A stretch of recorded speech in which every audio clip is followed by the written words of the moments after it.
चलिए आज बात करते हैं मनपसंद की शादी की। शुरू होने जा रही है अभिषेक और आरोही की नई जिंदगी। लेकिन कहते हैं ना, हर एक कहानी इतनी आसान नहीं होती।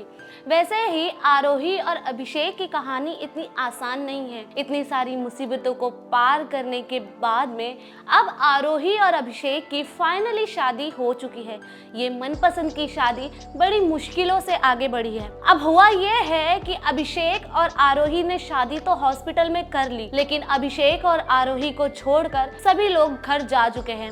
अब आरोही भी डिस्चार्ज हो चुकी है। अब अभिषेक आरोही को दीवान हाउस ले जाता है, लेकिन काफी देर तक हॉर्न बजाने के बाद में जब सिक्योरिटी गार्ड दरवाजा नहीं खोलता है, आरोही टेंस हो जाती है। जब आरोही की टेंशन अभिषेक के सामने आती है तो अभिषेक बोलता है कि टेंशन मत लो, मैं हूं ना, मैं दरवाजा खुलवाता हूं, फिर हम साथ में गृह प्रवेश करेंगे। अभिषेक सिक्योरिटी गार्ड को आवाज देता है। सिक्योरिटी गार्ड आता है और पूछता है कि दरवाजा क्यों नहीं खोल रहे आप। सिक्योरिटी गार्ड अभिषेक से कहता है कि मुझे मालिक ने मना किया है, आपको अंदर आने की परमिशन उन्होंने नहीं दी है। पर किसी तरह से अभिषेक आरोही को लेकर अंदर चला जाता है, पर गृह प्रवेश के पूजा के लिए कोई नहीं आता। फिर अभिषेक सोचता है कि वो खुद ही आरोही का गृह प्रवेश करवाएगा। आरोही का गृह प्रवेश कराने के लिए अभिषेक खुद मंदिर से लोटा भर के चावल लेके आता है ताकि आरोही का गृह प्रवेश हो सके। सब होने के बाद में जब आरोही सबका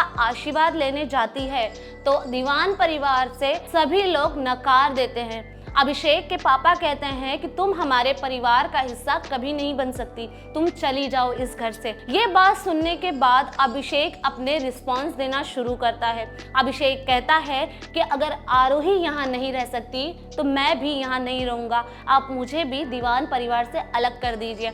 इतना सुनने के बाद में अभिषेक की माँ कहती है कि चौखट लांघते ही तुमने मेरे बेटे को वश में कर लिया है। इतना कहने के बाद आरोही बोलती है कि मैं यहाँ घर तोड़ने के नहीं आई हूँ, मैं यहाँ घर बसाने के लिए आई हूँ। प्यार से, सम्मान से, सबके साथ रहकर, एक दूसरे के सपोर्ट में रहकर, सब लोगों को एकजुट करके रहने के लिए आई हूँ। मैं यहाँ किसी से भेदभाव करने नहीं आई हूँ, ना ही किसी को तोड़ने। तो आप ऐसा मत सोचिए। इतना कहने के बाद भी दीवान परिवार से कोई सपोर्ट नहीं करता। अब देखना ये होगा कि आरोही और अभिषेक अपनी शादी के बाद किस तरह से घर के एक एक मेंबर्स को ये यकीन दिला सकते हैं कि उन्होंने जो किया है वो सही था या गलत। क्या मनपसंद की शादी इतनी ही मुश्किल होती है? आपको क्या लगता है? क्या आरोही और अभिषेक का रिश्ता दीवान परिवार एक्सेप्ट करेगा? क्या दीवान परिवार उन दोनों को अलग करने की कोशिश करेगा? दोनों में से कौन से होगी आने वाली स्टोरी की नेक्स्ट हेडलाइन? आपको क्या लगता है? अपनी राय हमें कमेंट में जरूर बताएं। और अगर आपको ये अपडेट पसंद आई हो तो वीडियो को लाइक करें, शेयर करें और सब्सक्राइब करना ना भूलें टेलीफ्लिक्स को।